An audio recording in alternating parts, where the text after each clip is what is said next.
There's a huge battle being fought right now, all around us, but it's completely invisible. It's not for land or for oil, it's for data, for algorithms, and for control. So today, we're diving into this fight for what's called digital sovereignty, a struggle that could literally define the future for billions of people in the Global South. A pretty stark warning came out of the recent Global South Academic Forum, and it really sets the stage for everything we're about to talk about. A panelist just laid it out there: developing nations risk becoming passive recipients of digital systems designed elsewhere. And that really gets to the heart of it, doesn't it? This isn't just about gadgets or software, it's about having the power to build your own future, not just import one made by someone else. So what does this new power struggle actually look like? Well, our first section gets right to it. We're talking about the rise of a new digital empire. The old fights for independence haven't gone away. They've just moved into a whole new arena. And this completely reframes how we think about power. Just think about it. The big conflicts of the last century were all about physical stuff, territory, minerals, things you could touch and claim. But today, the most valuable resources on the planet are totally invisible. The battlefield has shifted from what's under the ground to the data and the code that controls it. That's a fundamental change in how the world works. The speakers at the forum actually gave this new form of domination a name: hyper-imperialism. Now, this is not just a fancy new word for colonialism. It's way more complex. It's a system that weaves together economic pressure, military muscle, and, this is the key, control over information and technology, all to keep sovereign nations in a subordinate position. And this comparison just lays it all out so clearly. On the left, you've got classic imperialism, right? Focused on physical things like minerals and land, using direct occupation. But over on the right, you see hyper-imperialism. Its focus? Digital resources, our data. Its method isn't planting a flag, it's creating tech dependency and using economic warfare. And the control isn't just about borders anymore, it's systemic. It's literally built into the code that runs our lives. So, if we're in this new kind of digital battle, what's the prize everyone's fighting for?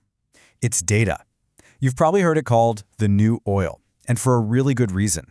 It's the fuel that makes the entire modern economy run.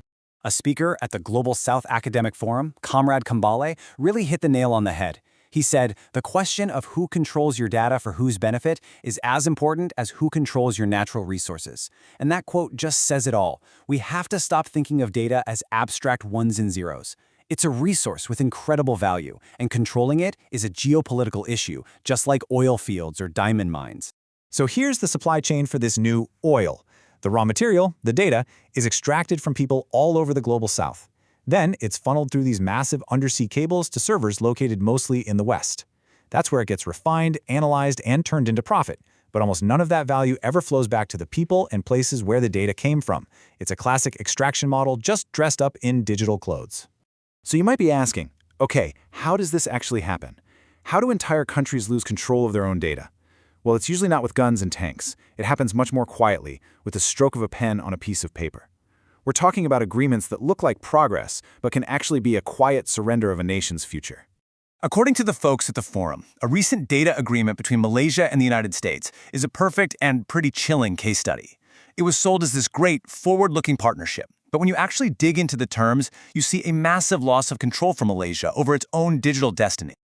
Okay, so let's break down the fine print that was discussed at the GSAF conference. Under this deal, the US gets to dictate who can access data servers that are physically in Malaysia. American companies get to control the algorithms that process all that Malaysian data. And here's the real kicker: Malaysia is explicitly forbidden from even looking at the source code. They're not allowed to see how it works. So in effect, the nation just signs away control over its own digital backbone. And the consequences of a deal like that are just profound. Another panelist put it this way: if we lose AI sovereignty, foreign entities will control the agents that generate our culture, our commerce, and automate decisions at every level of our society.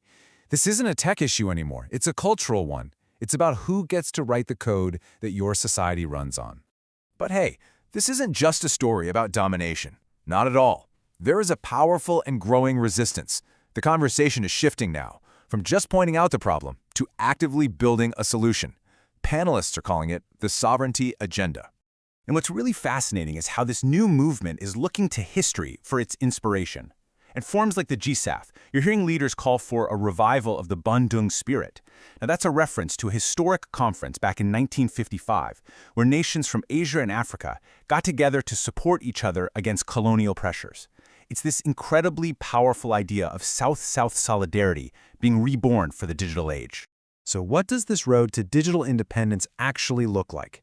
Well, the discussions laid out a pretty clear three-step strategy. Step 1, build a collective strategy. Share information, warn each other about these unfair deals. Step 2, demand real technology transfer. Stop being just a consumer of tech and become a co-creator. And Step 3, foster South-South collaboration. Unite so you can negotiate from a position of strength and start building your own digital alternatives. And that brings us to our final section, which is about so much more than just defense. It's about creation. It's about building a fundamentally different kind of code, a whole new vision for what technology can and should be for. And this is maybe the biggest takeaway from the conference. The goal isn't simply to put up a firewall and resist Western digital systems. The real ambition here is to forge an entirely new path for technology itself, one that's driven by human needs first, not just by profit. This slide really lays out the two contrasting AI development models that were discussed. Now, according to the speakers at the forum, the U.S. model is driven by what they call speculative capital, basically investment looking for a quick payout. It's super concentrated in a few big tech firms, and the main goal is profit. They contrasted this with what they called the China model, which they said is driven by productive capital, long-term investment in real infrastructure and skills. It's state-guided, and its stated goal is to benefit the population. These are just two fundamentally different philosophies for building the future. And that brings us right back to the final critical question. The digital world, the world of AI, it's all being built right now, as we speak. The foundations are being poured, the frameworks are going up. And the question we're all left with is this: who's going to hold the blueprints? Who will be the architects of our shared digital future?